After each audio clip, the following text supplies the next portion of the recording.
Joining us now, he is the aforementioned Ryan Wood. Follow him on X by Ryan Wood in New York. Ryan, the Packers won. You'd think they lost based on fan reaction.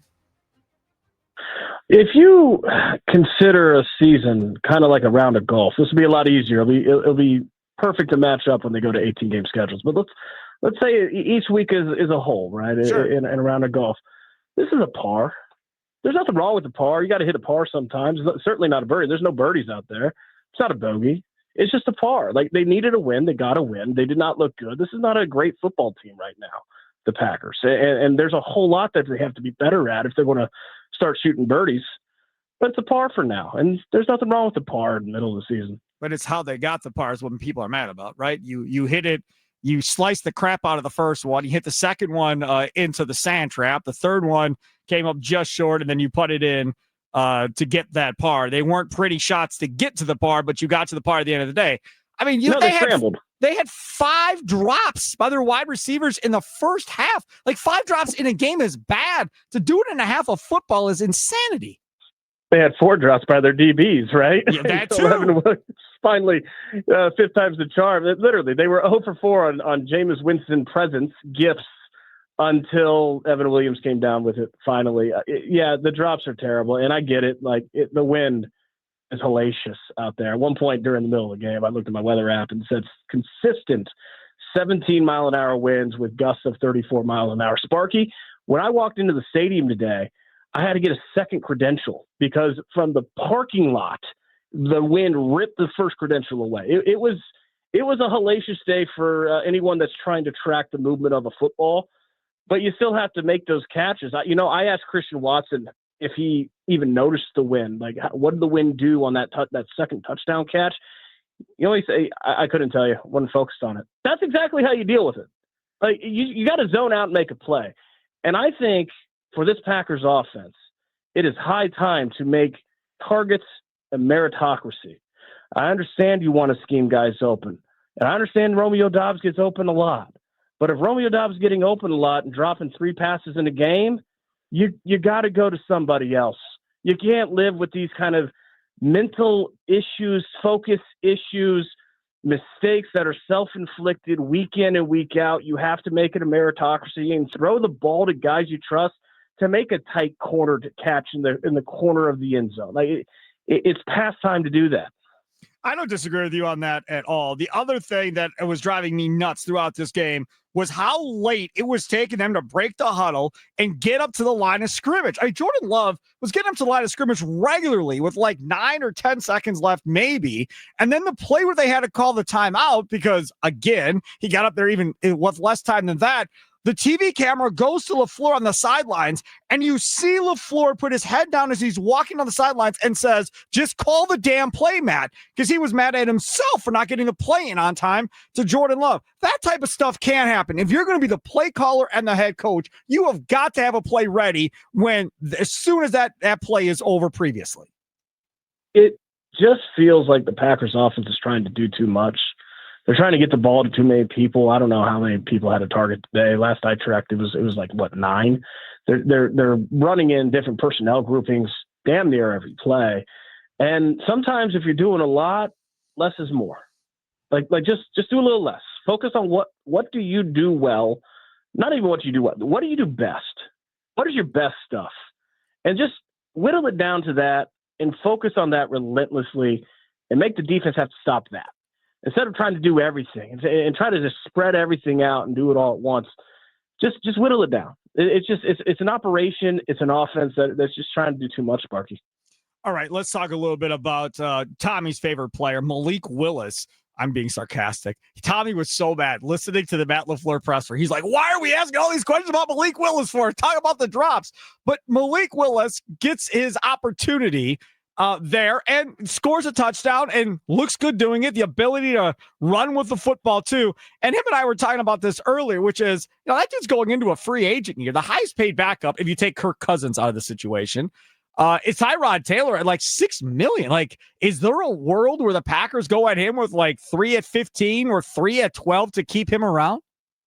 That's a question for the offseason. I haven't looked at the cap situation near enough to know if that can work or not. I know They're it's in going to dire be tight. straits. Yeah. Yeah, that's what I'm saying. I don't know how to make that work. But Tommy, they won a game today because Malik Willis is worth being asked about. See that? No, they did not win a game because of Yeah, Malik. they sure did. They won a game because the Giants are garbage. That's why they won the game today. Malik Willis kept them on track. Absolutely. Ryan, what does this offense do well? If they got to focus on what they do best, what do they do best? First of all, two things can be true at once. The Giants are garbage, and they won a game because Malik Willis came in and finished a touchdown drive. Fine. And that's why you don't trade him before the season, because if you're a team with Super Bowl expectations, you do not trade a backup quarterback that you can win with and can finish a touchdown. That's what the Chiefs are thinking too. It's like, well, we can't get rid of Mahomes' backup.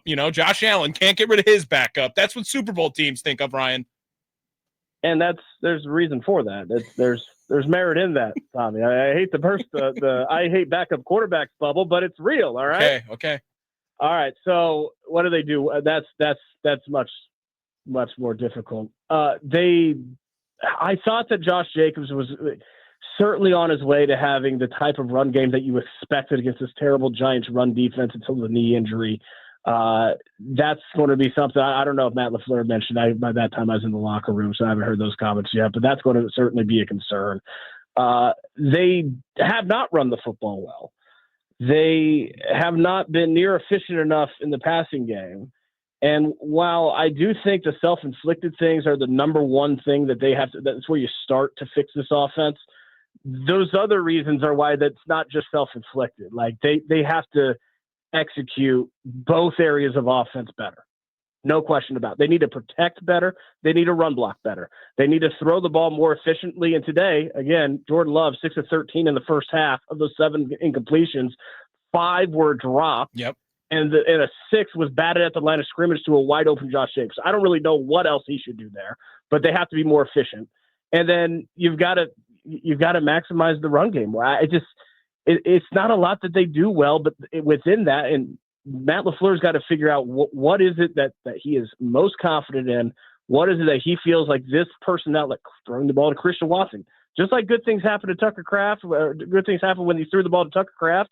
Good things happen when you throw the ball to Christian Watson. You got to throw it to him more. What do you have, 5 targets today? He could go double that easy.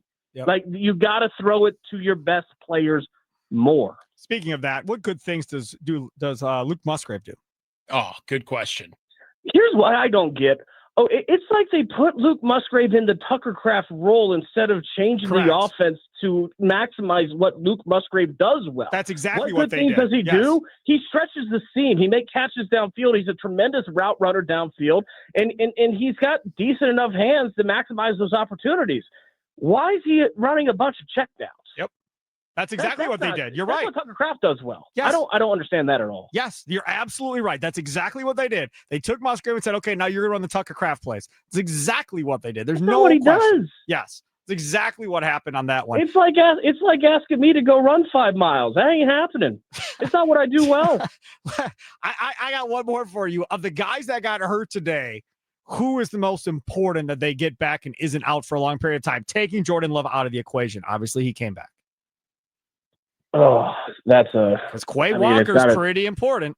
Yeah, it's got to be Josh Jacobs, though. This is an offense that still needs to run the football like it did last year to be what it can be in the big picture. You can't run the football. Who cares about play action usage? It doesn't matter because you're not presenting a run threat, and defenses aren't going to respect it. So play action's out the window. You have play action out the window, then good.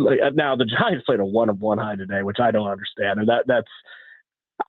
What are they looking at? Like, I could not believe how much 1 high safety the Giants have. But for most teams that aren't 2-9, you can expect to see a whole lot more 2 safety. You don't have to play action. Good luck getting them to get big plays against 2 high safety. It's just, I think Josh Jacobs is the heart and soul of that offense, and without him, it makes a big difference.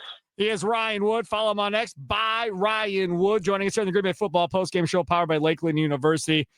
Ryan, thank you so much for coming on. Safe travels home, buddy. Take care, guys. There he is, Ryan Wood, joining us on the guest hotline, powered by Gruber Law. One call.